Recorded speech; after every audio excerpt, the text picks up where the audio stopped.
الحمد لله وحده والصلاة والسلام على من لا نبي بعده وعلى آله وأصحابه ومن تمسك بسنته إلى يوم الدين وسلم تسليما كثيرا أما بعد. As we continue in this great treatise by the great Imam Ahmad ibn Ali ibn Hajar al-Asqalani rahimahullah, died age of 856 after the migration of our Prophet alayhi salatu wassalam.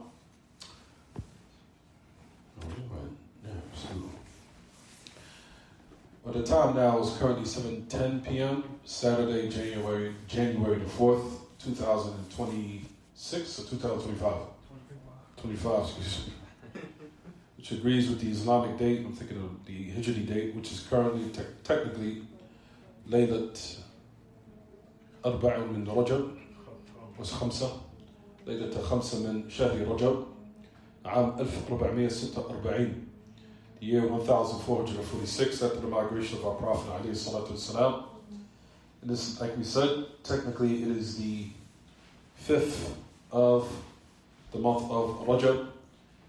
Was approximately less than 2 months before the month of Ramadan, inshaAllah. But as we continue in this tremendous treatise, we stopped at the narrations that's pertaining to Bab al-Kafa'ah, as we're still in the chapter, or the sub-chapter, if you want to call it, for lack of better words. Generally, it's still the chapter of Nikah, Kitab al-Nikah. But from the subtitles or sub-chapters, you'll find that the great Imam al-Hafiz, rahimahullah, that he put within it. It's called Bab al-Kafa'ah, wal-Khiyar fi nikah. It's called Bab al-Kafa'ah, wal-Khiyar fi nikah. The chapter of adequacy and choice in marriage. So that's the subtitle we've been covering for the past couple of months. We finished the narration, if everyone looks in their books, we finished the narration upon Zayd ibn Ka'b ibn Ujrah رضي الله عن أبيه قال تزوج رسول الله عليه الصلاة والسلام العالية من بني غفار. That narration we covered. And we said that this narration pertaining to the Sahabiyah that the Messenger of Allah married, her name was Al-Aliyah from the tribe of Ghifar. As we finalize that narration, that Al-Aliyah from the tribe of Bani Ghifar, that the Messenger of Allah sallallahu alaihi wasallam, of course, that you'll find that Ahl Ilm use this narration pertaining to affairs of what can necessitate an annulment of the marriage based upon what they call certain uyub, whether it be a flaw, a blemish, or some type of physical flaw, or physical blemish, or sickness, or some type of discrepancy in one's behavior or within one's mental state. And within one's mental state, not just this narration, but the next narration that we also mentioned. That narration gives more details than this one, as we read last class. So, matters that can necessitate an annulment, fasakh, aqd nikah, could be numerous affairs. Number one, as we mentioned, it could be barsa, or a person can have abras, what they call it again, the how you say it again? Vitiligo. Vitiligo is that type of skin blemish or that type of skin ailment. And that narration we'll cover within a minute. Again, we'll go over it quickly before we move on to the next narration. Then you'll find a narration that we'll cover, inshallah. Again, we'll just read it quickly. Majnuna. Also a person that suffers from some type of mental state. Notice it says in the narration, Majnuna, the person is insane. They suffer from some form of insanity.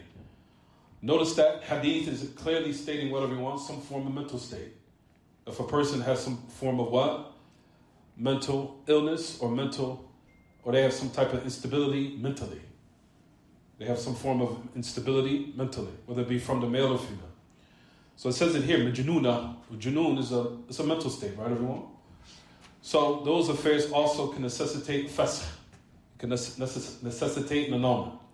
Also, majduma, which is a blemish or sickness, or what they call judam, as we'll talk about in a minute. But these narrations, and what we'll also repeat, so we can now put everyone on the same page, or the same, what they call حتى نكون على وتيرة واحدة. We'll just mention these narrations quickly so we can be caught up and everyone can know what we're speaking about.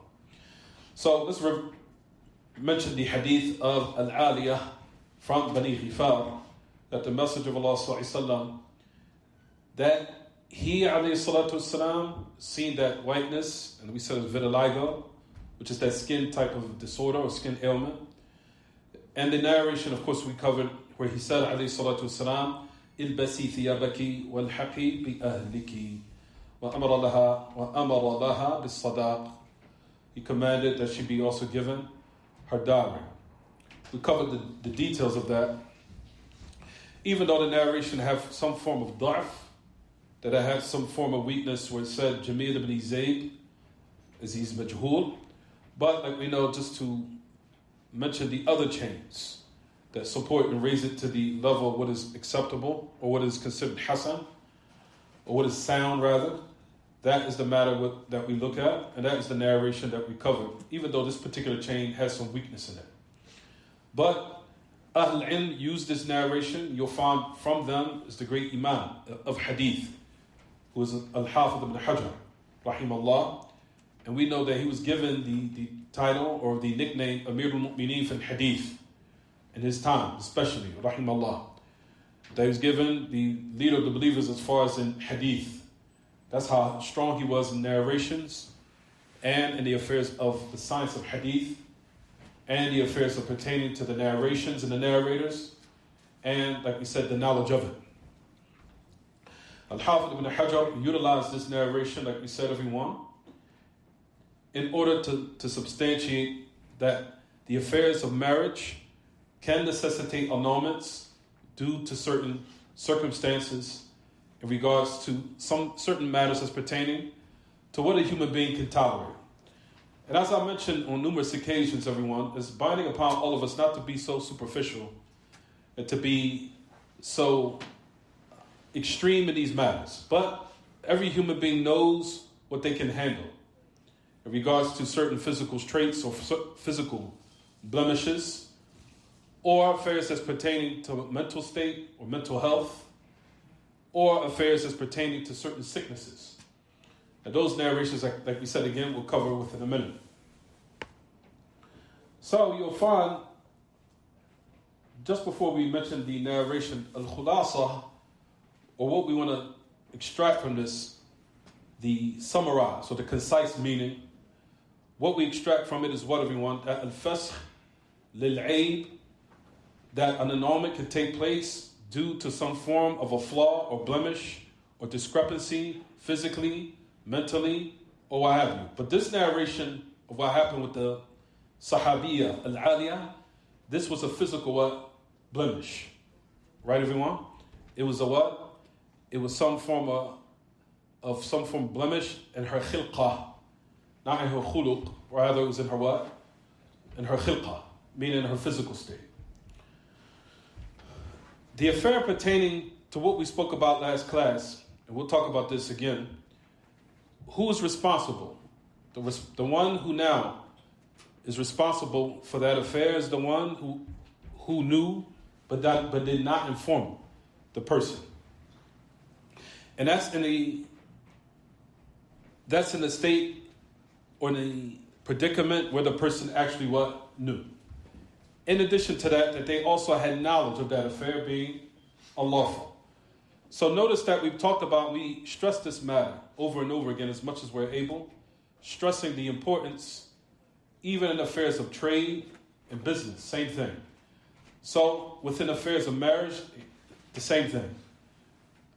Things that are detrimental and which will cause harmony, and that we or injisam, meaning that will cause harmony and cohesion between both spouses in regards, like we said, to physical, mental, and also illnesses. Our religion puts its place for those matters. It has its place and no one can what? Reject it. Like I said, but keep in mind, all of us as humans these days have certain things within ourselves physically, and we all have deficiencies in certain aspects. But every human being knows what they can tolerate. And if they feel that they're going to fall into oppressing someone, do not marry that individual, nor to agree to marry them if that's something you cannot handle. Is it clear, everyone? And everyone knows what they can handle. However, do not go to the extremes. I'm sure that everyone has some form of blemish or some form of a flaw within themselves that all of us have been obliged to be patient with. But as long as that affair, of course, is not to the matter or to reaches the extent what they call a fuhsh, where it becomes so abhorrent or it becomes so intolerable. But if that's not the case, then it's binding upon all of us to be patient with one another. Because everyone has a flaw, whether it be in the physical, whether it be in certain affairs of character, or maybe in certain aspects of sicknesses. But ultimately, like we said, those affairs of sicknesses, certain things can be tolerated and certain things cannot be tolerated, of course. Especially if it's in affairs of what they call venereal diseases, and we'll talk about that when the moment comes or when the time presents itself. But however, the last thing we want to mention in regards to this hadith al-aliyah, before we move on again, quickly, we said if it was exposed or if the spouse found that one possessed some form of a blemish or flaw and they did not know about it, but it happened, let's just say directly after the marriage contract, meaning they were married, and they found out about it before the secret gathered between them, what they call khalwa, which is that secret seclusion where they're alone with one another. And it happened before what? The consummation. Qabla al-dukhul. What do we say in regards to the hukum or the ruling of the mahr? Tafadal. Ahsant. We quickly said that if it happened before al-khalwa, or if it happened before al-dukhul, before khalwa is to be secretly alone together. And dukhul is what? Consummation, where they actually had intimacy between themselves. If it happened before that, is there a mahar? Is there a dowry that's to be given? We said what? No. So let's just say, for example, let's give an example to make this clear. Person, they come to the masjid. They married, the marriage ceremony or the marriage procedure was carried out. But after, let's just say they go out in the car or what have you. Well, let's just say before the car. This is much more of a seclusion, right? They found out that one of the spouses, it reached them that they had a certain sickness. Or it reached them that they had a certain type of illness. Or a blemish. Or let's just say, for example, a woman that wasn't her real hair. The man thought that was her hair and that wasn't. He thought it was. Or during the times before, it used to be contact lenses. The man might have thought that was the real color of her eyes. And then found out that wasn't the case. Also, the makeup. And this is the reason why I encourage sisters during sit-downs, don't wear makeup. Because it can change the whole contour of your face and make you look different. And the man is expecting you to look one way, and then you remove all of that, it's a different It's another way. And that's a form of deception. So he now sees that that's not truly who you are. All those matters, like we said, they need to be clear at the time of marriage. Everybody presents what they have of what will be something detrimental. Let's just say he found out about it, or she found out about it after the marriage ceremony. Found out. Someone came and said, listen, do you know such and such has such and such? Or what have you. Those type of matters, when they find out, if it happened where the knowledge reached before the seclusion, where they're alone, or before the consummation, then he does not have to give a dowry. Is it clear, everyone? He does not have to give a dowry. Because now he's requesting an annulment. Is there iddah? Anyone? Is there a waiting period? No. There isn't a waiting period. Khalwa would necessitate a waiting period. A khalwa, a secret seclusion with her would necessitate that. In regards to what, especially if she removes her overgarment and removes if he sees her physically. That would necessitate an iddah, but that has some details which I'll talk about inshallah. Especially if he did not what? Touch it. If he didn't touch it. Tayyib. Has some details, definitely. But anyway, so what we were mentioning in regards to that, the person who was fooled, who was the, let's just say was the husband in this particular situation, the narration that we'll cover inshallah, the money in which, let's just say after he was alone with her, she removed her garment, and let's just say, for example, the intimacy did take place. And he found out that she had some form of what? Sickness or illness. That was very what? Serious. Or when they became alone together, she removed her garment and found some type of what? Blemish that he could not what? Handle. Or what have you. And vice versa for the women in regards to the man. Maybe the man might have had some form of physical defect or physical blemish or what have you. And she did not know. And they became alone and he removed his garment and she seen it. Those type of matters could necessitate possibly an annulment of the marriage contract. Yes, it can. So those matters in these narrations state that physical attraction does have its place in our religion. It does. So no one should now come and say, oh, marry her for the religion or marry him for the religion. No, people are human beings. They still need to have some form of what? Attraction. Attraction has its place in our religion. It does have its place. Even though certain people naturally might not delve too deep in that, everybody's different according from one individual to another. Certain other traits of human beings makes them attracted to them. Right, everyone? But everybody's different. But generally, Islam, lillahi alhamd, does allow attraction in certain affairs. It does have its place in our religion. Absolutely, it does. Even though we do not go to the extremes in these matters, to the point, like we said, everything has to be 100% on point, because everybody does have some form of a flaw, no doubt. But however, it does have its place, especially if it's going to have an effect on the mu'amala, on the dealings within the marriage in regards to one, and in regards to intimacy, because like we said, that's from the affairs in which our religion aims towards, which is to protect one's what? Chastity. To make sure that they don't fall into something illicit.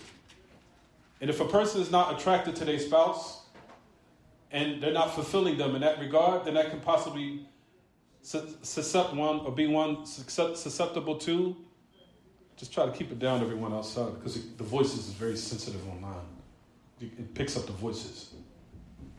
It does, it picks it up. So if it makes one susceptible of falling into oppression, then, like we said, that's to be avoided. So no one wants to now embark upon a relationship and they feel some form of reluctancy or hesitation in that aspect. And a person, even men, especially women, can feel when someone is not truly into them. And those affairs can cause what? They can cause some form of oppression. So that's the reason why, like we said, these affairs are to be considered. And if the person was fooled, where they didn't know, the one that's responsible, or the one that's held responsible, is upon the one who knew and they did not inform the person. And that's the hadith in which the Messenger of Allah informed the next narration that we'll mention. And that's after they are alone and after they consummated. If they're alone, then now she deserves the what? The dowry. If they're alone, she removed her clothes. Or if they consummated, then that's for all the more reason that she still deserves the what? Dowry. However, the one that was fooled, the one that was responsible, that knew and they did not inform the individual, they're the one that's held responsible and liable to return the dowry back to the what? The person. And that's usually, in most cases, if not all cases rather, the husband. Because he's the one that issues the what? Or gives the what? Dowry. So, that's the narration that we'll cover within a minute. You will find that al-ilm that they mentioned that الزوج ويرجع به الزوج على من غره وهو الولي لأنه المباشر فإن لم يعلم الولي رجع به على المرأة. We're going to talk about that in a minute. So the husband would now hold responsible the one who tricked him or fooled him. عَلَى مَنْ غَرَّهُ, the one who fooled him or tricked him. If it's the wali, because he was the one that carried it out. Now let's just say he didn't know that the sister had some form of blemish, or he didn't know that she has some form of mental instability, or what have you. Then who he held accountable for? For the woman or the sister. So if the woman did not know, مثل إن كان البرص في ظهرها وإن لم يخبرها أحد به فلا شيء له. The last option, let's just say she didn't know. I didn't know that was a blemish that would affect the dealings within our marriage or what have you, and no one informed him. Then, in that instance, there's nothing for him, due to the fact that no one didn't no one knew. So no one didn't know. Then no one's responsible, nor are they liable. Is it clear, everyone? Like we said, this is a qaida or principle in the affairs of fasq, in the affairs of an annulment due to a aib. Is it clear, everyone? So all these benefits is to extract from it, everyone? That the religion of Islam does give us the option in our marital affairs in regards to what we can handle and tolerate, whether it be in a physical blemish, or whether it be in a mental condition, or in a sickness that one might have. So it gives us the option for all those matters. The thing is that we said with a suppression is to take away from a human being that option. Don't do that. Inform and make it clear what is the state or the current state of yourself and the women likewise. Do not be deceptive. We are not deceptive people, and we're not people of deception. You see is what you get, and we're supposed to present and make affairs clear as much as we can, to the best of our ability, so everyone can know what they're getting. And if that's in affairs of aspects of tijara, of merchandise and sale transactions, where you have to clarify what is in the merchandise of a defect, how much more do you think that affair is supposed to be in affairs of where we build upon it communities, relationships, and families? Those affairs is even more, and all the more reason that they should be clarified. Is it clear, everyone? So those are the matters that we wanted to mention before we move on. A person might ask, of course, alhamdulillah, we already covered that. Let's keep going. The narration that we mentioned last class is, if we look in your books, everyone, upon Sa'id ibn Musayyib, that Umar al-Khattab radiyallahu anhu, that he gave a qada, or he gave a judgment. قال أيما رجل تزوج امرأة فدخل بها فوجدها برصاء أو مجنونة أو مجذومة فلها الصداق بمسيسه إياها وهو له على من غره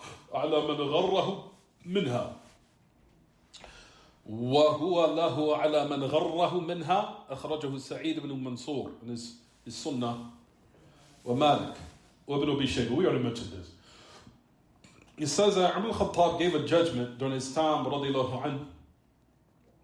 He said that any man that he marries a woman and he consummates with her, dakhala biha, he consummates the marriage, meaning intimacy had taken place, and he finds her to be barsa'. Barsa', as we know, we just mentioned a moment ago, vitiligo, or that type of skin blemish, where it's that whiteness in the skin. Or she's majnuna, or she has some form of a mental instability mentally, or mental instability. Where they, in this case, is junun, insanity. It says clearly, majnuna. Or majzuma, or that sickness which is called scabs, or mange. Because judam is those form of scabs. I don't know if anyone has experienced that. I've seen it before. It is very nasty. The scabs become thick and they spread upon the body. But anyway, that's a form of sickness or illness. And those matters are also connected with venereal diseases, everyone. They are connected with sexual transmitted diseases, and that the people should make it clear. They should not hide it at all. Those affairs are incumbent upon everyone to clarify it, and you're not supposed to what? Hide it. You cannot hide it. So we'll talk about that in a minute again. So you'll find that these narrations are what we're covering to let you know how complete the religion of Islam is. It takes into consideration, you see clearly how we have narrations that establishes a protocol and how we build our families upon. And at the same time, it gives the human beings the option to choose of what they can what? Handle and what they cannot what? Handle. But the point of the affair revolves around giving a person the what, everyone? The option, and a person adhering to honesty. A person adhering to honesty and far away, staying away from deception. We are not deceptive people. We are not people of deception. Nor we are people that try to now take advantage of others. And, like we said, we try to present in a manner that everyone is upon clarity of what they're getting before they start and initiate the marriage. That everyone is upon wuduh, they're upon clarity. So, it says in the narration of Baras, we talked about this already. So the narration that Umar al-Khattab said, radiyallahu anhu, he said, if he found, clearly in the narration it states what? Intimacy had taken place. It said, فَدَخَلَ بِهَا. He entered upon her, meaning intimacy happened. He had that intimacy, and I'm trying to be discreet as much as possible without being too vulgar or what have you. But however, I think that everyone understands the point.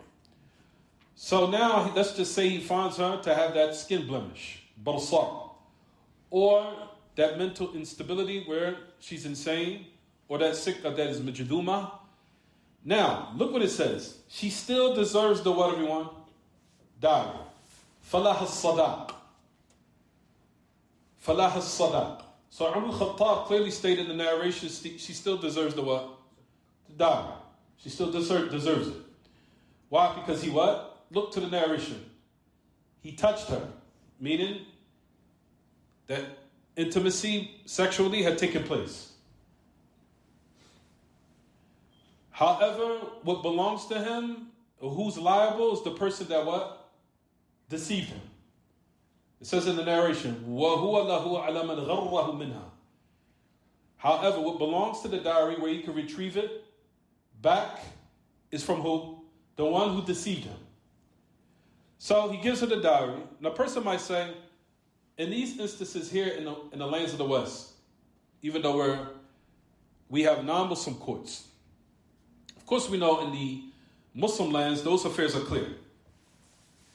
If the matter was pertaining to now what they call qadaya or khusumat, bayn al-nas, so those different types of disagreements that takes place within the society, then they will raise it to the courts, of course.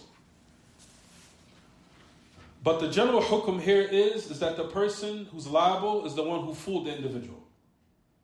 So he will be able to retrieve his dowry through the person who deceived him or fooled him. But notice in the narration, the Messenger of Allah still stated that she still deserves the what? The dowry, due to the fact that intimacy had taken place. Is it clear, everyone? Right.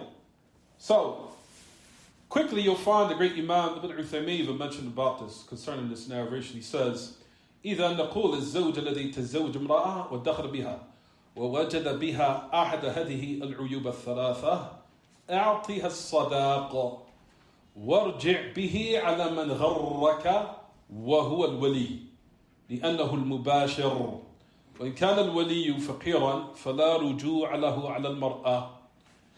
He said that in regards to this narration that we just mentioned, the one who's responsible is the one that deceived him or tricked him. As it pertains to her, we say to the husband that married the woman and he entered upon her, meaning they were intimate. If you find that one of these three things had been hidden, the three things such as the physical blemish, the mental instability, or the what? Or the sickness. Give her the dowry, and the one who you hold responsible is the one who deceived you, which is the wali. if he knew. Why? Because he was the one that married you off to her, and the wali is the one that's also supposed to what? State the different types of flaws or blemishes that has a detrimental impact upon the marriage contract. Is it clear, everyone? So in actuality, the wali is the one that's supposed to what? Have some form of knowledge about the affairs of what? The women. I know that it's hard in regards to the wukala, the those who are wakils within our communities. It's very difficult, especially in the lands of the West. But however, as much as one is able to attain certain type of intricate information that is very detrimental to the marriage contract or the relationship, that's the reason why me, as far as being the imam of the masjid, I always try to now appoint to the sisters who knows her better than me or knows her better than the wakil at the masjid. Why? Because they are more tuned to knowing who she is more than we are. Because you'll find that a lot of us marry a sister off, and the brother will say, do you know about her? We don't. You understand, everyone? We don't know. So for that reason, it's more befitting that, for example, that we appoint someone that knows her better, that knows her state, that knows maybe certain things or intricate things about her that we don't know, because they're sisters within the community. And for that reason, that's more of what is wise in regards to now handling these affairs properly. So in order for when they marry a sister, they have a little bit more insight about her, and likewise vice versa. Pertaining to the brothers, the same thing. Because there are brothers out here that do have these ailments also. Because I don't want to now just put all the blame on the sisters, but I try to be just as much as I'm able. Same thing. In regards to the brothers, and I did have in history in Dawah here, I had a sister that actually come to me and asked me, do you know about so-and-so? And the sister was very wise, because I've rarely seen a sister that had that wisdom the way she had. This was about maybe 15 years ago. She came to me and asked me, the brother who you're going to marry me off, do you know him? I said, not really. She said, does he come to your class? I said, yes. Is he consistent? I said, yes. Do you know someone that knows him, that's close to you, that you can refer me to ask about him? I said, yes. I said, I'll speak to him and I'll bring him. Does he have a close friend of his? You know what she also asked? Who's the friends he hangs around? She asked that also. Who's the crowd he hangs around? Those are all legit questions. It's not you say, oh, it's none of your business, go about your way. No, those are very legit questions. Same thing about the women. I'm sure brothers want to ask me the same thing. Do you know the sister? Do you know anybody refer me that knows her? Do you know anybody that's close to her that knows her? Or knows certain intricate things about her religiously or healthily or whatever it is? Those matters are legit questions for a person to ask. There's nothing wrong with that. As we have the other ahadith that we covered previously, where you'll find that Fatima bint Qais came to the Messenger of Allah. What's your opinion on so-and-so? Who do you think is more befitting that I marry? And we know the hadith, the Prophet said what? He said, as for what? Abu Jahl, or as for Muawiyah, فَصُعْلُكْ لَا مَالَ لَهُ وَأَمَّا أَبُو جَهْلٍ فَلَا يَضْعُ الْعَصَىٰ عَنْ عَاتِقِهِ تَزَوَّجِي أُسَامَةَ, as it says in the narration, right? It says, as for Muawiyah, he's su'luk, la mala lahu. As for Muawiyah, he's su'luk, meaning he's impoverished. He doesn't have money to take care of you. As for so-and-so, he does not leave the stick or removes the stick off of his shoulder, which means he used to hit his woman, or used to strike his woman. So, the Prophet ﷺ said, marry Usama. But the point of the matter of the hadith is that Fatima bint Qais radiallahu anha came inquiring about so-and-so. Do you know about so-and-so? You understand, everyone? I'm asking you a message of Allah. Who do you think I should marry? And what do you know about Fulan or Fulan that inquired my hand in marriage? Is it clear, everyone? So all those matters are legitimate questions that people can ask, so they can know clearly what they're getting at the time of marriage. And like we said, those matters are more adabalt. They're more accurate as far as in our state of affairs here in America or in the West in general, in order for us to attain to the best of our ability the state of the individual who are married. Especially in these days and times. Are you with me, Abdul? Especially in these days and times. Because like we said, sisters, the wakils, they only know the men to a certain extent, and brothers. The wakils only know the sisters to a certain extent. They don't know the true intricates, and the only people that know the true intricates are those who are close to them. Those who are close to them and probably known them for years. They're the ones that can give you more better insight of who they are. And that's the reason why that shows the virtue of the Islamic countries, of the Muslim countries, where the affairs of the family values are very strong. And that's when you embark upon marrying a woman, who comes usually? The 4 or 5 brothers, the 4 uncles. And when you see all these men involved, you start to make sure you're straight when you marry her. That's in regards to what's the opposite here. The opposite here is almost as if people, so one woman getting married, marry her off, move her out the way. No. In the Muslim lands, if a man embarks upon a marriage from a sister, the father's coming, the brothers are coming, the sisters are coming, the woman wants to know, the mom wants to know, the other side of the family want to know, and all these 6, 7 men are sitting in front of you, looking at you. How you doing? You understand? They want to know who's being brought in our family. Who is this individual? And it's similar to that. The brother who comes from that other family, his father's coming to know who's his woman. Inquire. Who's the mother's coming too. They're showing great concern. Who's this that's marrying my son? And they investigate and they're watching. That's how families are supposed to conduct. In contrast to the broken down society of the West, you see the state of how affairs are. And nobody really cares. Oh, marriage, may Allah aid you. You understand? So those matters, in regards to what we just said, everyone, I think we mentioned, are more advanced. They're more accurate and precise than how we handle them, so we can know what we're getting in order for this to be avoided. Is it clear, everyone? Fine. So, in regards to what we just mentioned, and I'm going to read quickly what the great Imam, even Sheikh Salih Fawzan mentions about this too. He said this Athar of Umar ibn Khattab was a qada, it was a judgment, which you'll find Rawahu Sa'id ibn Musayyib, the great Tabi'i Jaleel. That tremendous book that if a Talib al-Ilm is able to acquire it. It's called Sunan Sa'id ibn Mansur. I have it in my library. Sunan Sa'id ibn Mansur, which is also from the books of Hadith. If one is able to acquire it, then acquire it. Don't worry, I'll give it to you after class, don't worry.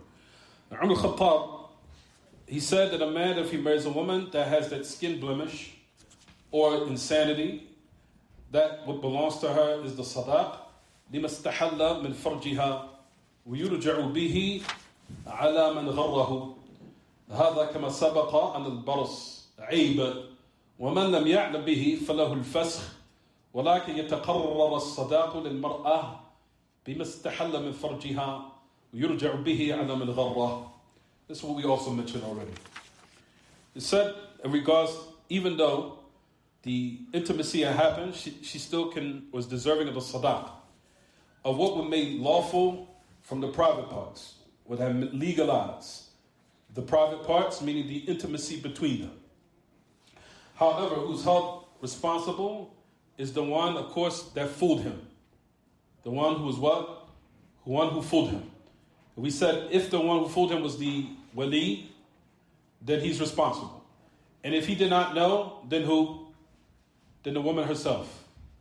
And if she's not able to return the dowry or what have you, then of course he could go to the courts, to the Muslim courts, of course, if he was in a Muslim land.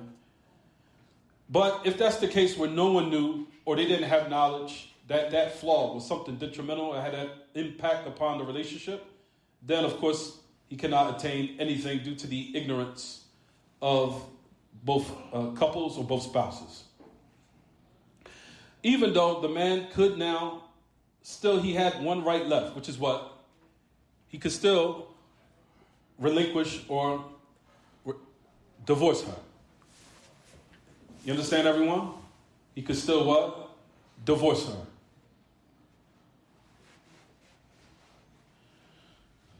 So, let's keep going. Next narration. Let's keep going. وروى سعيد رضي الله عنه أيضا عن علي نحوه وزاد وبها قرن فزوجها بالخيار فإن مسها فلها المهر بما استحل من فرجها. We also have the next narration. Oh, I'll just read this quickly. I forgot to read the one before that. Excuse me, everyone. I'm sorry. Oh, that's right. That's right. That Sa'id, same thing, Sa'id ibn Mansur in the Sunan. Upon Ali ibn Abi Talib, somebody talking outside? Was that somebody talking at the door? عن علي نحوه وزاد. If she has a qarn, if the woman has some form of a qarn, and we'll talk about the meaning of that in a minute. فَزَوْجُهَا بِالْخِيَارِ. Then the husband, he has the choice. We'll talk about that in a minute. If he touched her, what does the meaning of touch? Intimacy. Is it clear, everyone? If he touched her, then she deserves the what? The dowry. I know the intricate things that more than likely, or details that certain people are requesting, such as, what if it's the called muqaddimat, or the introduction before intimacy, touching, hugging, kissing, and what resembles that. I'm sure everyone understands what I'm trying to say. But the actual private parts did not meet. Is it clear, everyone, what I'm saying? Does she still deserve the dowry or not? No. Yes. You want to answer?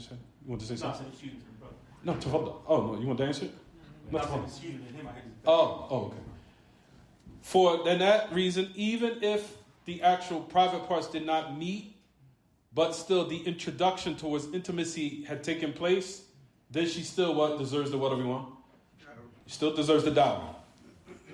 She still deserves the dowry. So, in regards to the Sunnah Sa'id ibn Mansur, وَبِهَا قَرْنٌ فَزَوْجُهَا بِالْخِيَارِ.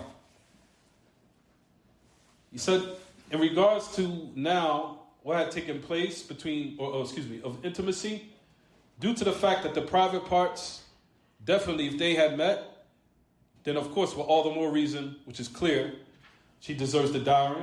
But if it's the introduction before that, then the same thing still stands. طيب.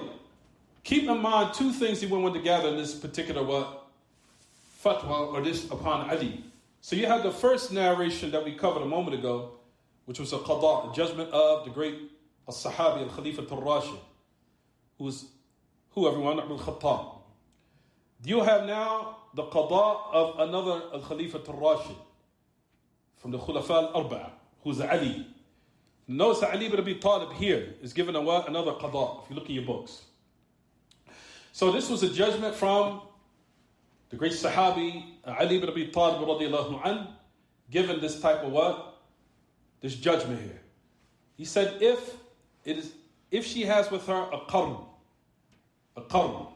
So that's what I wanted to speak about. A qarn, everyone, the meaning of the word al-qaran, I think they call it the tahrik al-ra, with a fatha upon the ra. Al-qaran, which is a type of waram. Waram is like some type of, what do you call it? A tumor. Ahsant. Some type of something swollen or a tumor. And in certain countries, in certain lands, based upon their practices or their certain adat, or their different types of practices that they have, or cultural practices, you'll find that it prevents the husband or hinders the husband from being intimate with her. So notice in this narration that affair was what? It existed.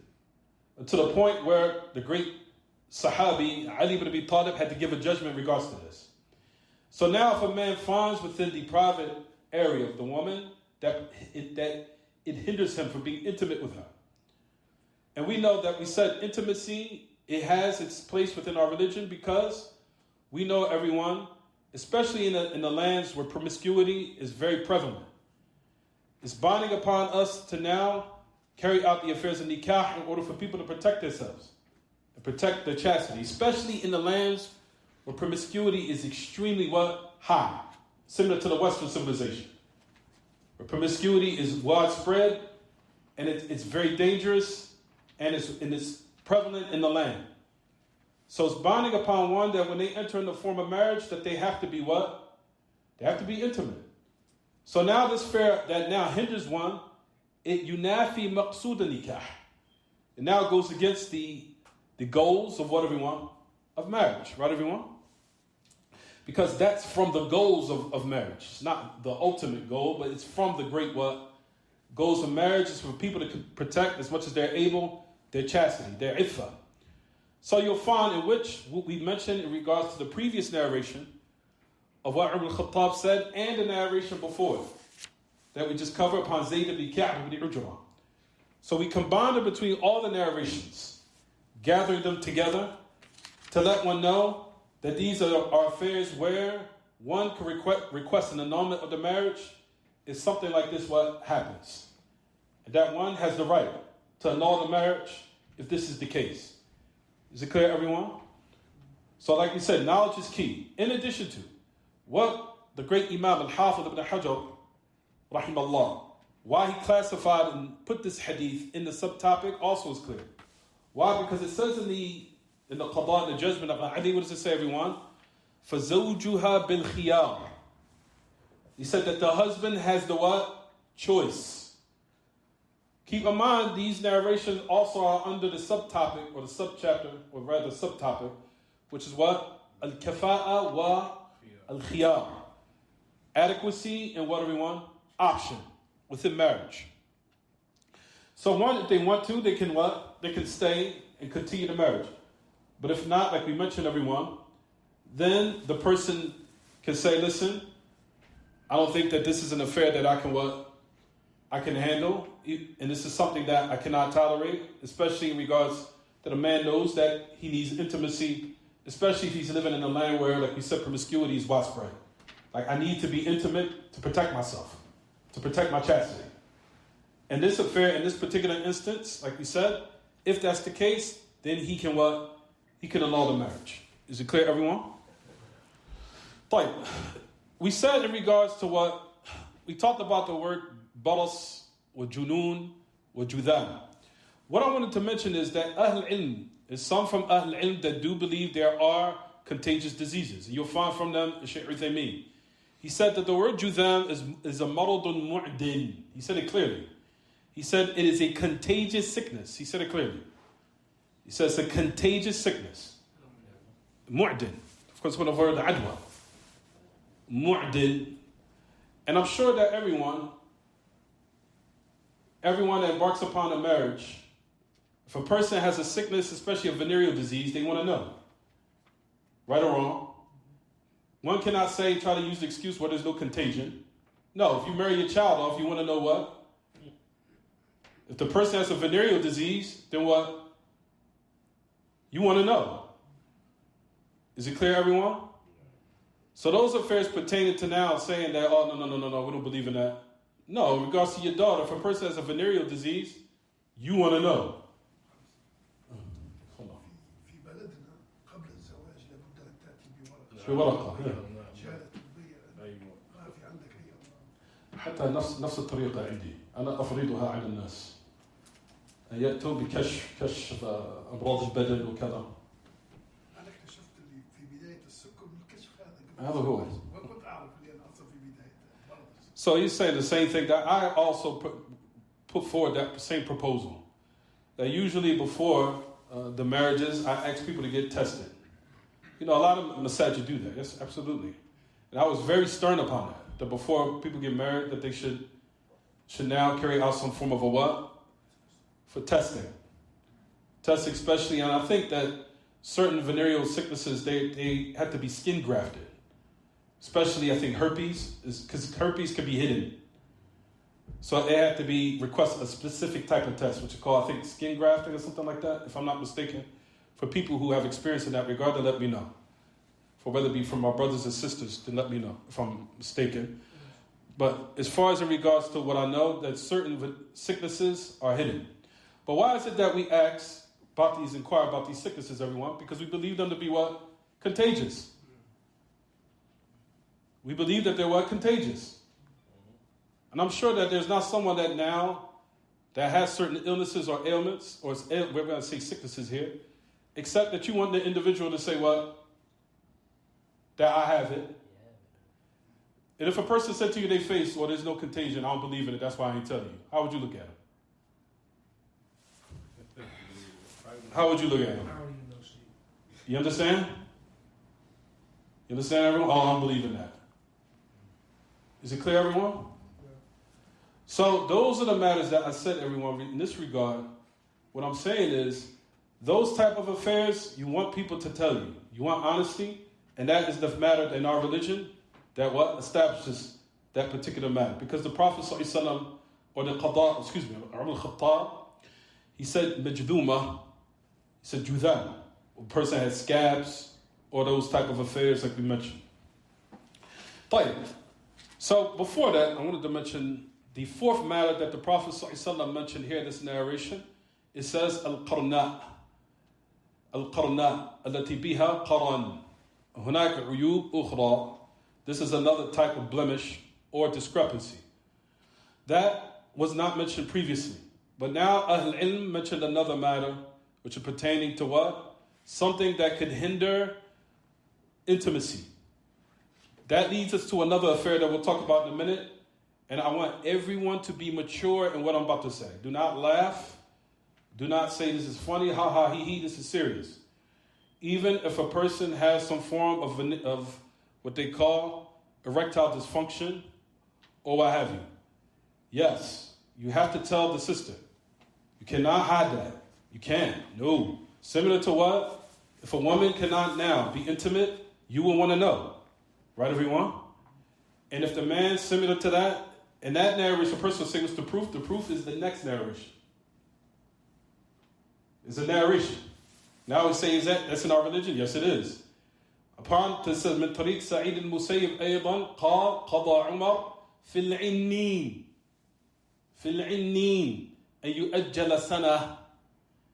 That Umar al-Khattab radiallahu anhu gave the judgment for al-'innin. Al-'innin is the one that cannot get erect. It says it clearly, 'innin from the unnah. The unnah is a type of erectile dysfunction. He said that he be given a year due to the fact that he said that Umar al-Khattab had mentioned. Why he said that? He said, yu'ajjal sana. That the woman, if she wants the option, she can give him a year.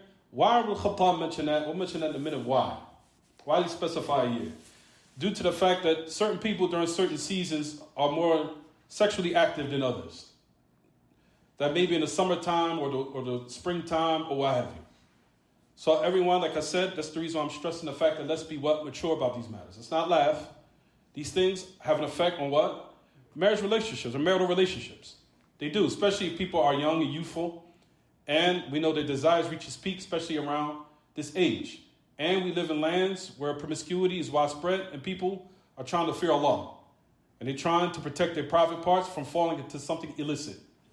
Because they fear Allah and they fear the day of resurrection, they're trying to fear the hellfire.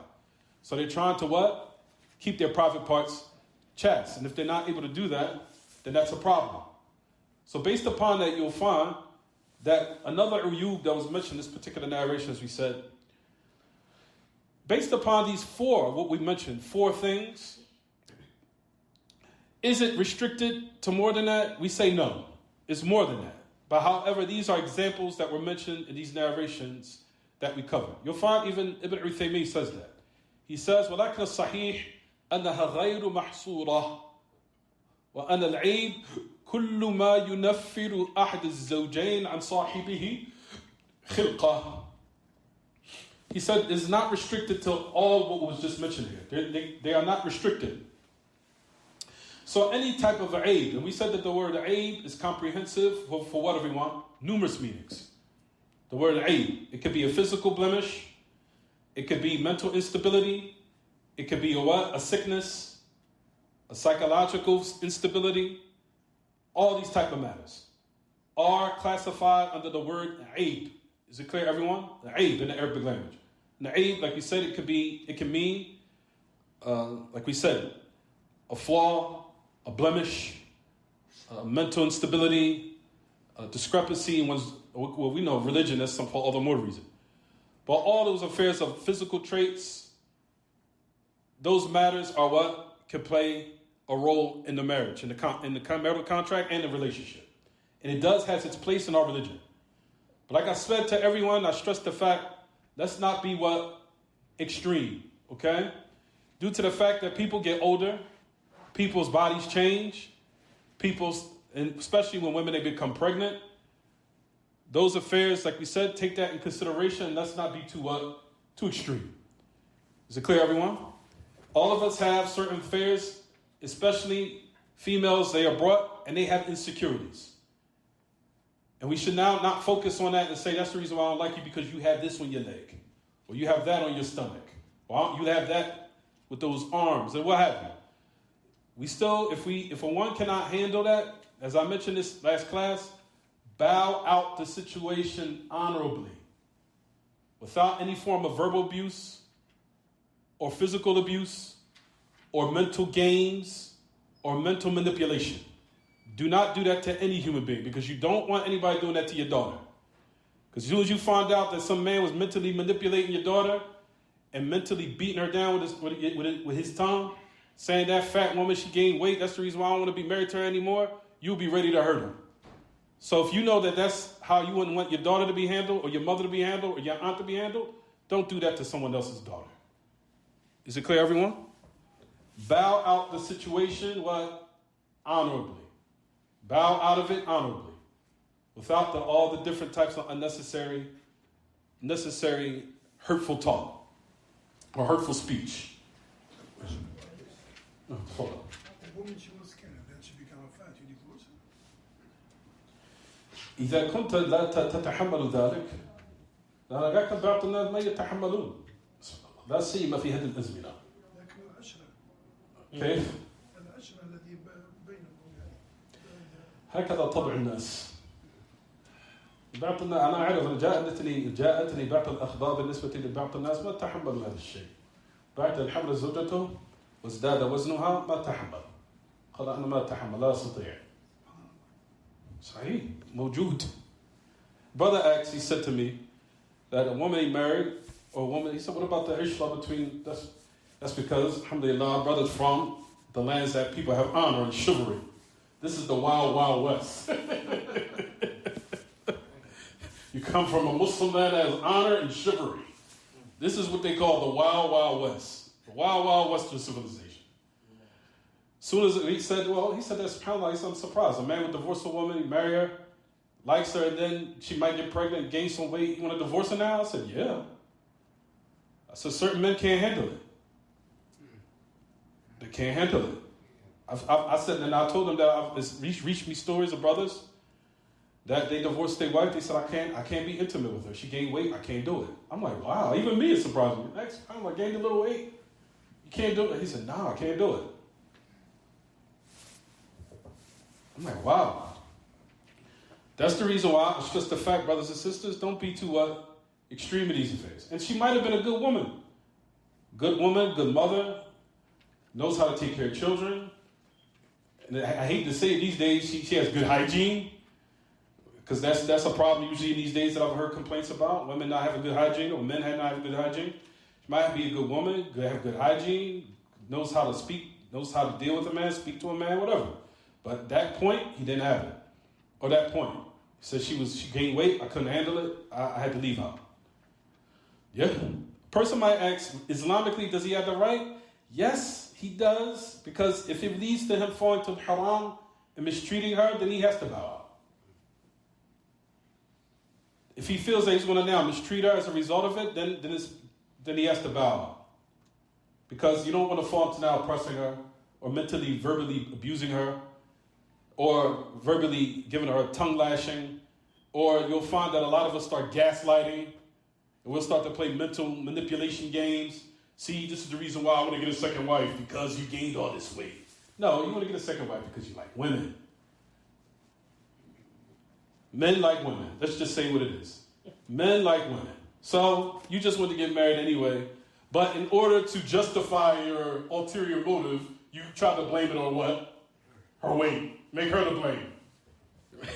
You see the games we play? That's the reason why I say in these lessons, brothers, bow out of it what?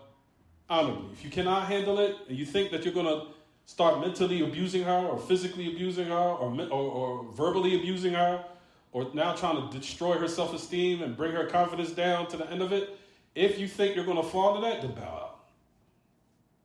Do I advise you to annul the marriage and destroy the ishrah, destroy the family structure? Because now, especially if kids involved, then it becomes even more greater. Because now kids are now involved, and now they got to come into this world, and a family's broken. You understand? So now they got to come into this world, and then now with the way the world is going, nobody wants to take care of somebody else's kids. That's the way the world is going, especially here in the Wild Wild West. I'm not trying to take care of nobody else's child. I ain't doing it, bro. To the end of the nonsense I've heard. I'm not doing it. You understand? Which they do have the right.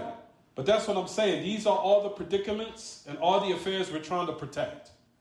You understand, everyone? But I don't advise against a brother now leaving his wife or leaving a good sister based upon him saying like, well, she gained 20, 30 pounds. I can't deal with it. I can't deal. And I'm saying, listen, try to, actually have some patience. If you can, he said, well, I feel I'm going to fall into haram. Now, if he says that, then I'm going to just have to say, well, if you feel like you're going to fall in haram and mistreating her, then there's nothing else for me to say, but you have to divorce her. Even though I don't advise it. I advise that affair. Is it clear, everyone? So let's get back to the book. So we said a person might ask, the great Imam, he generalized this statement by saying, أن العيب كل ما ينفر أحد الزوجين عن صاحبه خلقة. That the word aib is anything that alienates one of the two spouses from each other in regards to their physical traits or physical appearance. And the word khilqah, like we said, the example of it is what we just mentioned. A person might ask, what about if a person in his khuluq, in his moral character, or his manners, or his mannerism, what have you, or in his character. Certain people, of course, we know have certain flaws in that. In most cases, or in certain cases, it depends. Now, if a person is sari'at al-ghadab, and they transgress the boundaries, where they now start to scream and holler and be reckless, they don't care what they say, when they say it, where they say it, if it's in front of the masjid, or if it's in public. If it reaches this extent, and a person is reckless in this manner, then of course it could necessitate what? Could necessitate an annulment of the marriage contract. Absolutely. People know what they can handle, and people know what they cannot handle. Certain people, I know certain men, brothers say, listen, I can't tolerate a lewd woman, especially in public. I can't tolerate a woman that loses her cool to the point where she embarrasses us. And similar to that, women tell me the same thing. I've heard sisters say, he embarrasses me in public. I can't tolerate it. And everybody knows their limits. Everybody knows their limitations. That certain things I can handle and I can be patient with, and certain things I cannot, I can't be patient with it. And certain men have told me this. Women that take pictures and promiscuous on the internet, I can't tolerate it. And they have the right.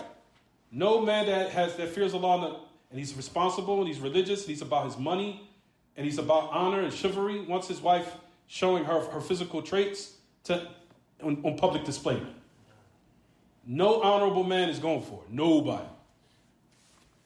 Is it clear, everyone? If I'm not going for that for my mother, my sister, or whoever, my daughter, nobody's accepting that for their wife. So those are matters that we said that could necessitate annulment of the marriage contract in the aspect of khuluq, of character, and the aspect of, for example, of affairs that are behavioral, or that is in one's mannerism, or in their behavior, or in their akhlaq, or in their mannerism.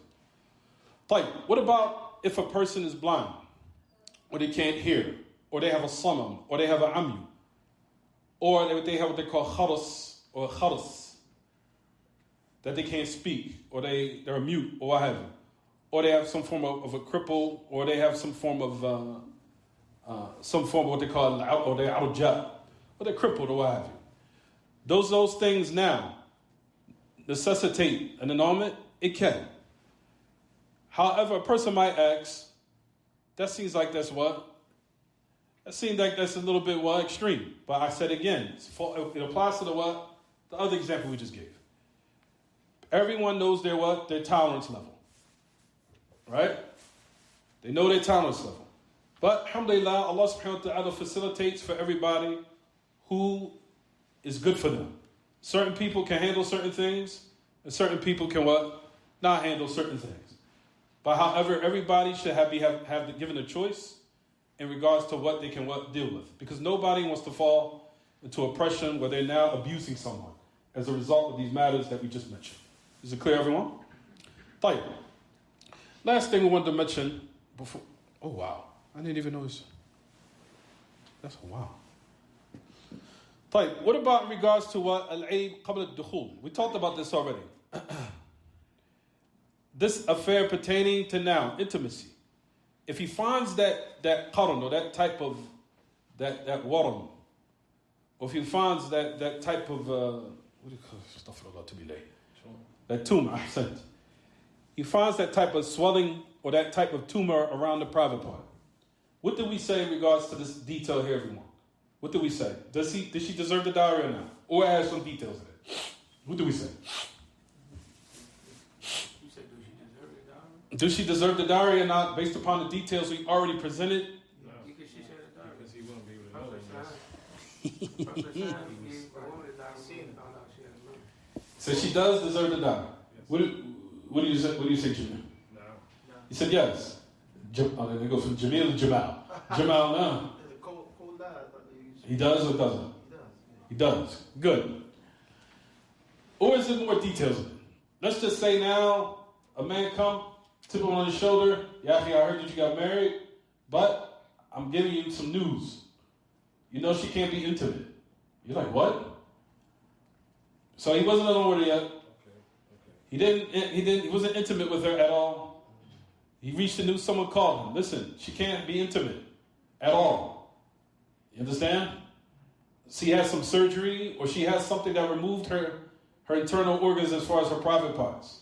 So she's not able at all. Huh? What do we say? And the question is, does she deserve sadaq? Does she deserve the dowry or not? No. What do you say? I say no. What do you say? Because what you spoke about previously. What did I say? What did we say though? It's supposed to be disclosed. No. Let's just say it was. Khalash, he knows. Somebody gave him the news. He hasn't seen her. Did he still consummate? No, he seen it. He married her. Did he consummate it? He couldn't. No, he didn't consummate yet. He didn't consummate yet. Let's just say he married her. Let's just say she's in another land. He got married. The father was here. That happened here. Alhamdulillah, I married a brother here a couple of months ago. The father was here. The brother was here. The brother was here, and the witnesses, but the sister was in another country. But the brother was here, and he married off to the brother. Like, during that time, within a week, he's going to travel, of course, so a couple of weeks. Let's just say within that time frame, he found out. She can't be intimate. Huh? Did she get a mahar or not? No. I said, Mumtaz, good. I sent her. She doesn't get a dowry. Due to the fact he wasn't along with her, nor did he what? He didn't touch her. He wasn't intimate with her. No intimacy at all. Because I know certain people would say, well, how could that take place? So now I had to give you guys an example. How that could happen. It could happen. It's possible.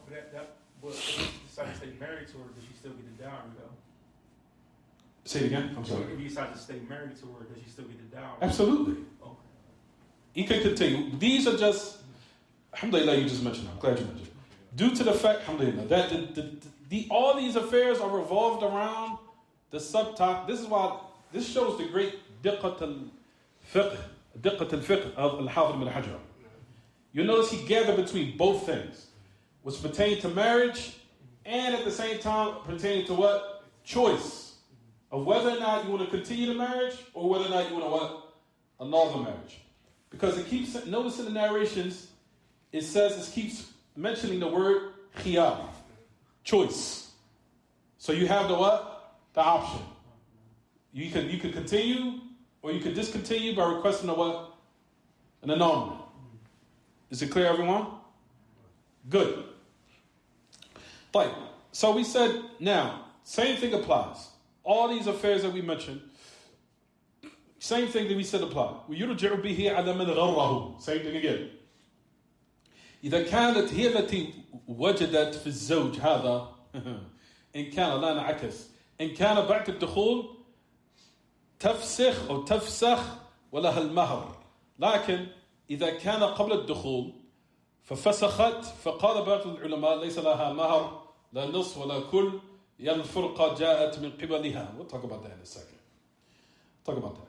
طيب, let's just say now she finds it within the husband.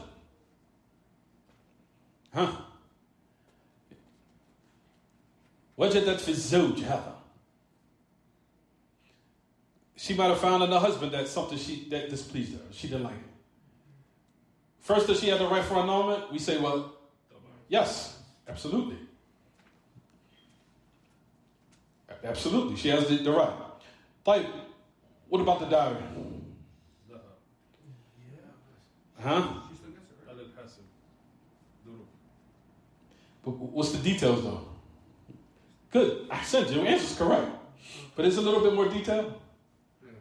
What's the question? So, what's the situation? The woman now finds it's the opposite of the husband.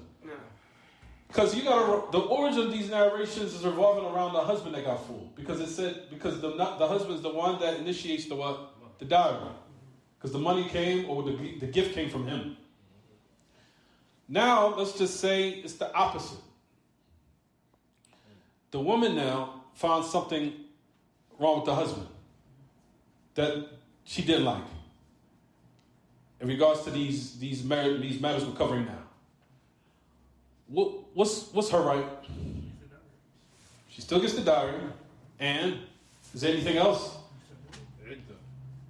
I said there's an iddah now, of course, but let's just say he gives it to her.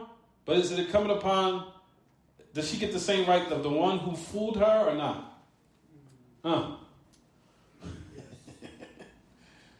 Is that apply? Is that applicable here? No, because she's getting a dowry. I said good. Due to the fact that she's still getting the what everyone? The dowry. She's getting the dowry. So that's not what? That's the only thing that we give it an exception here. Is it clear? Good. So you paying attention. Good. Ahsant. Mumtaz. وَإِن طَلَّقْتُمُوا, because we know the ayah, Allah subhanahu wa ta'ala says in his book, in Surah Al-Baqarah, ayah number 1, ayah 37 و200 37 237. Surah Al-Baqarah. Allah subhanahu wa ta'ala says, وَإِن طَلَّقْتُمُوهُنَّ مِن قَبْلِ أَن تَمَسُّوهُنَّ وَقَدْ فَرَضْتُمْ لَهُنَّ فَرِيضَةً فَنِصْفُ مَا فَرَضْتُمْ. That's now another detail we're about to give, inshallah. We might have to give it next class because we're about to end the class zone. This is something I wanted to speak about, and we'll talk about this, like you said, next class. As far as when do you give half the dowry? Nisf al-mahar. Half. I'll talk about that. We'll talk about that next class, inshallah. Don't worry.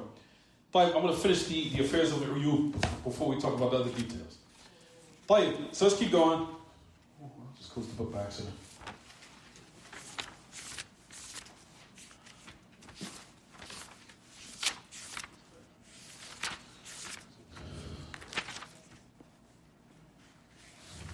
I just lost my page. I'll just read through there. Next thing. من طريق سعيد المسيب. We already mentioned this.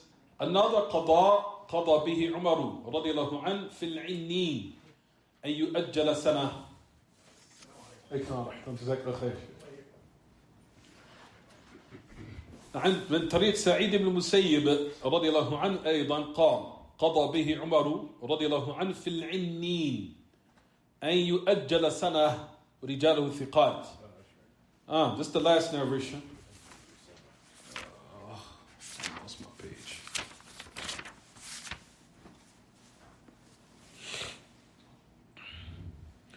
However, before we move on, I wanted to mention anything that will hinder intimacy. This just doesn't have to be a tumor around the private part. But it's an example that was utilized here, but it generalizes for anything that could prohibit or not prohibit, but hinder intimacy. Is it clear, everyone? If a person doesn't have the ability, and that's going to give the detail here in this last narration before we stop. And this is actually the last narration in the sub-chapter. Then we'll go into the other affairs. But this is the last narration in this particular subtitle or subchapter here. طيب. Last thing, القرن من العيوب الخاصة. We know it's from, like we said, it's specific for the woman in regards to the tumor around the private part.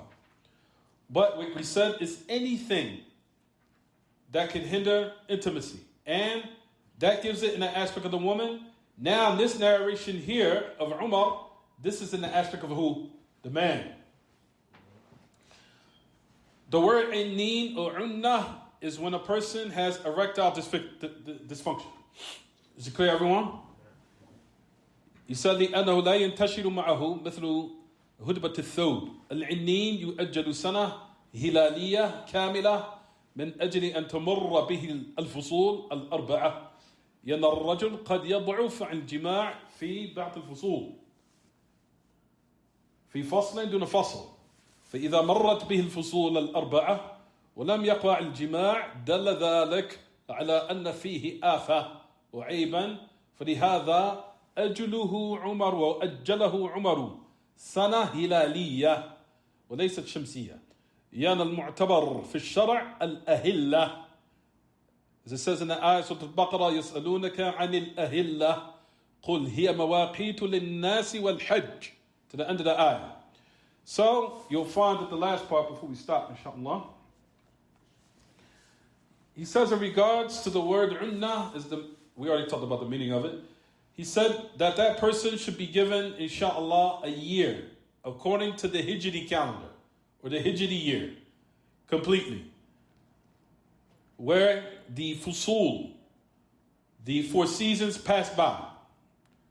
Due to the fact they say that a man could become weak in certain seasons besides others. A woman, I'm sure some of the sisters might ask me and they might say, well, what if I'm a woman that needs desires, my desires to be filled more than that? I can't wait for the spring or what have you. Like I said, brothers and sisters, let's be mature about this. Let's not laugh. So, this right here, this qada, or this particular judgment here, is the limit. Meaning that's the extent. You understand? Of what a woman can now put off. But if a woman now, let's just say before that she is a woman that has strong desires, or what have you, can she request it before that? Absolutely. So I don't want anyone to walk out and think that this is, you have to wait a year. You understand? However, it's giving her the choice that to be patient, if you can, for a year due to the fact that certain men at certain times, at certain occasions, are stronger than their sexual desires in other seasons. And that's what you'll find at Umar al-Khattab that he mentioned here. Oh, I thought someone heard a voice. Is it clear, everyone? So, those matters pertaining to what we just mentioned establishes that, like we said, this is the limit of what a person can be put off, especially in regards to men. So a man might come and it's been, let's just say, a year and a half or 2 years. Well, my wife can't be patient. We say, Akhi, no, she has the right to request an annulment. She does. Well, man, woman, what do you mean? Well, when was the last time you was intimate with her? About a year ago or a year and a half ago. A year and a half ago? You don't think that's a problem? That's a problem. You understand, everyone?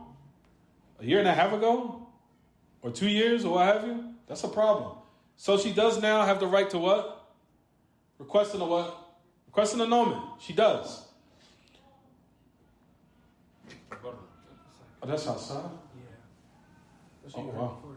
That's what you heard before. He wasn't in front of you. Oh, it's outside? Oh, okay. Like, listen. Oh, it's outside. Okay. So that's the reason why we wanted to mention that, what, everyone? Well, I'm going to read this quickly before al-ilm, what they mentioned before we close out, inshallah. والصواب أن العنة ربما تحدث. Oh, it's cold. It sounds like it's the phone. I'll read it quickly. والصواب أن العنة ربما تحدث ولكن إذا حدثت فإما أن نعلم عدم رجوع القدرة على الوطء وإما أن نؤمن الرجوع. مثال ذلك رجل أصيب بحادث وكان قادرا على الجماع قبل الحادث، ولما أصيب بالحادث صار لا يستطيع الجماع، هنا حدثت العنة، فنقول على القول الراجح لها أن تفسخ. فإن قال الأطباء إن العجز عن الوطء الآن يمكن أن يزول ويقدر فيما بعد سنة مثلا، فإن هذه العنة لا توجب الفسخ لأنه ينتظر زوالها. So he gives some details in this regard, everyone. It says, for example, a man that he was in an accident. It said, أصيب بحادث. He was in an accident or something happened. And he was able to be intimate before that accident occurred. Then he was afflicted by it. But however now, after that happened, I guess it was some form of what? Trauma there. Physically. Or what have you. Then after the hadith, after the incident happened or whatever had taken place, he wasn't able. So now the unnah or the erectile dysfunction had taken place after this particular affair, this event. He said, we will say upon what is the rajih, what is strong, what agrees the evidence, that she can what? She does have laha and tafsakh. She can ask for an annulment. Laha and tafsakh. For verily the doctors say, for example, the incapability of intimacy now. He said it can go. They said that it can possibly go, and he'll be able to do that after a year, for example. He said, after he heals or recovers fully, or what have you. And they say, for example, that the erectile dysfunction in this particular instance does not necessitate an annulment. He said, you can wait. If you can wait, then what? Wait. Is it clear, everyone? But like we said, it's not an affair that's muhattam. It's not paramount. It's not obligatory. Especially if a woman knows that it's a fitna that she needs to have her desires fulfilled. And in that instance, of course, she could request an annulment. But like we said, this is the maximum limit to put a perspective that this is what a woman can wait, then wait. But if you feel that is a affair that you're going to fall into, you will be put to trial and test. If you do wait, then in that instance she can request a whatever you want, annulment. All these affairs put in perspective how Islam is a just religion, and it's not what the mustashriqun, the Orientalists, try to paint this picture like they say it's a male chauvinistic religion where women are oppressed, women don't have no choice, women don't have no option, women are forced to do such and such, they're forced to do such and such. All these narrations covers clearly that the women have what? They have the option. So all of that is absolute what? Nonsense. And you'll find that these type of people take advantage of the ignorance of the people. When we just clearly read narrations in our religion that gives the man an option and also what? The woman an option. In certain affairs that we just mentioned. We'll stop here, inshallah. There's something else I want to talk about. We'll talk about it next class. When does she get put it under the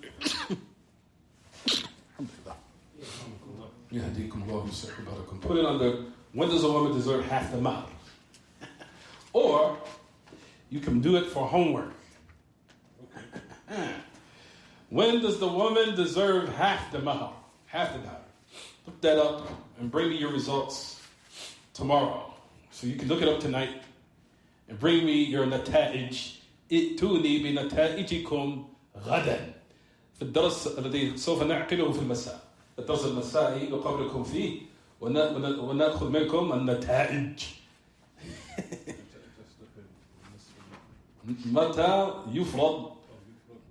متى يفرض للمرأة نصف المهر. ممتاز. Good. And that's the women's sisters' homework. I'm sure they're going to do it, right? When is a woman deserves half the dowry? And I'm sure our sister's going to have it done in 20 minutes. It's probably done online. So she did it. I got it already. 2 minutes. I got it done already. طيب. All right, tomorrow I'll listen to you guys' results. But anything about the lesson? تفضل. ما هي دورة الحديث غير مذكور في الكتاب. تفضل هو شو درجة الحديث ما هي؟ هذه أي محل أي حديث والراء سعيدة أيضا عن علي رضي الله عنه أظن بصحيح هو في الكتاب وفي خارج الكتاب في الكتاب الذي بين أيدينا آخر حديث نعم صحيح أو حسن حسب ما يظهر وإن كان فيه نوع من الضعف طبعا Don't say all that. no it's in Sunnah Abi Sa'id it's in Sunnah Sa'id al-Mansur I don't know the daraja though but Al-Hafidh ibn Hajar did say something very good about the hadith he said رجاله ثقات نعم إذن يكون خلاص نعم he said رجاله ثقات he said that the narrators are all what? Reliable, trustworthy. Anything else, anyone? It's not really with regards to this is a hadith similar to the topic. تفضل. Basically, it's the hadith it's narrated by Abu Hurairah. The Prophet said when a man calls his wife to the bed, she refuses to come. When I anger the angels cursing. That's correct. That's authentic. Now, is it the same flip side? Like, For the man? nah. I don't know what the narration is in regards to the man, that hadith. It's because the Prophet ﷺ said about specifically in the narration that's concerning what? The woman.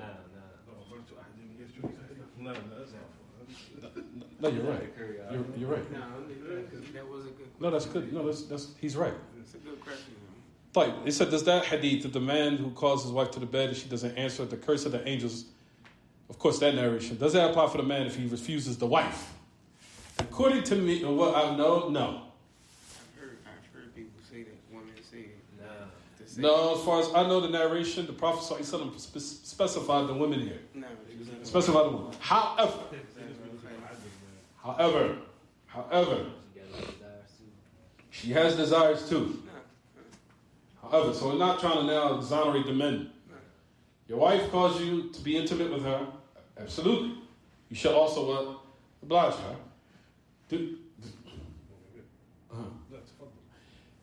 You should oblige her and try to accommodate her.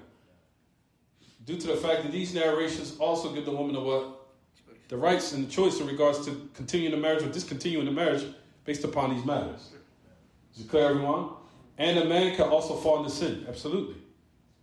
He can fall into sin if he's not fulfilling his wife and her desires that she has. There's a narration. Matter of fact, I'll find it next class. Matter of fact, I think we've read it. Did I reread it? I think we did read it. Anyway, the narration says about the man who was looking for a man. Al-Khattab, was looking for a man that left for jihad. But anyway, what happened, al-Khattab was going around and he was checking up on the state of the people. And he was walking around making sure that everything was collective and everyone was getting their rights, and he was looking at the communities and the people he was over. And he happened to hear a woman saying the name of her husband. And she said basically, if so-and-so was here, this bed would be rocking. I think you guys know what that means. If so-and-so was here, then this bed would be shaking. Or this laying place would be shaking. So al-Khattab heard and said, what's going on? So he investigated, inquired about the lady. He said, what's going on? Why would she say her husband? What's going on? Where's her husband? So he found out that he was in jihad. He was fighting and he was going for a long time. So he looked to how merciful the religion of Islam is. Al-Khattab said, tell him to come home. Tell him to come home. To be with his wife, to give her rights. Tell him to come home. Look how beautiful our religion is. So tell her to come home, and then he gave a qada, judgment of the limit time where a person can only leave his family. They can't surpass a certain time. As far as I know, was it a month or was it 6 months? I gotta find it. I know it was 4. It was 4? I don't. Check it for me. Sure. But the time he set of a limit, that he cannot go past that. He has to come home to his family. Because he was taking consideration that she was what? That she wanted to be with her husband. She wanted to be intimate. And there was oppression against her. You understand, everyone? And that also goes to us fathers. Fathers, and this is advice to all of us. And I remind us, we have daughters. They have feelings and they have desires. Don't think that at 20 and 21, 24, my little girl, she's not a little girl anymore. She wants to get married. And if she tells you she wants to get married, you better do it. Because women will find a way. Yes, they will. Absolutely. They will find a way, especially these days. No, my little baby wouldn't do it. Oh, yes, your little baby will do it. You understand? And when I'm saying little baby, I don't mean little baby like 5 years. I'm talking about full-grown woman. 19, 20, 21, 25. She's not a little baby anymore. She's a full-grown adult. And she has desires and she has feelings. Do you remember when you was 16 and 15 and 17 and you used to walk around having strong desires? That's your children. We can't keep being in some fantasy, not my baby. Yes, her. You understand, everyone? It's time to marry them off, because women will find a way to be with a man. Absolutely. You understand?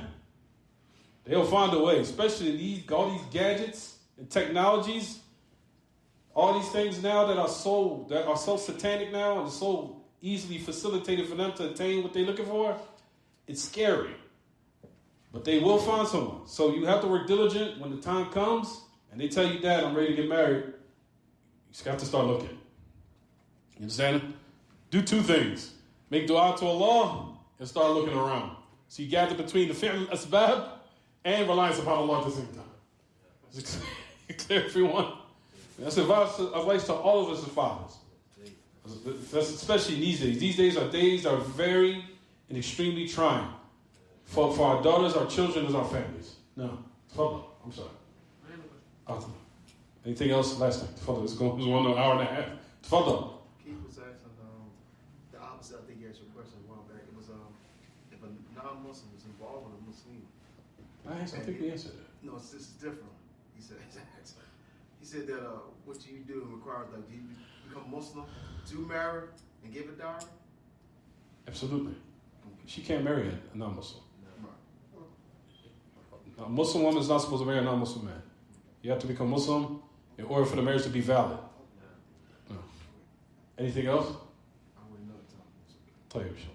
صلى الله وسلم وبارك على نبينا محمد وعلى آله وأصحابه وسلم سبحانك وبحمدك أشهد أن لا إله إلا أنت أستغفرك وأتوب إليك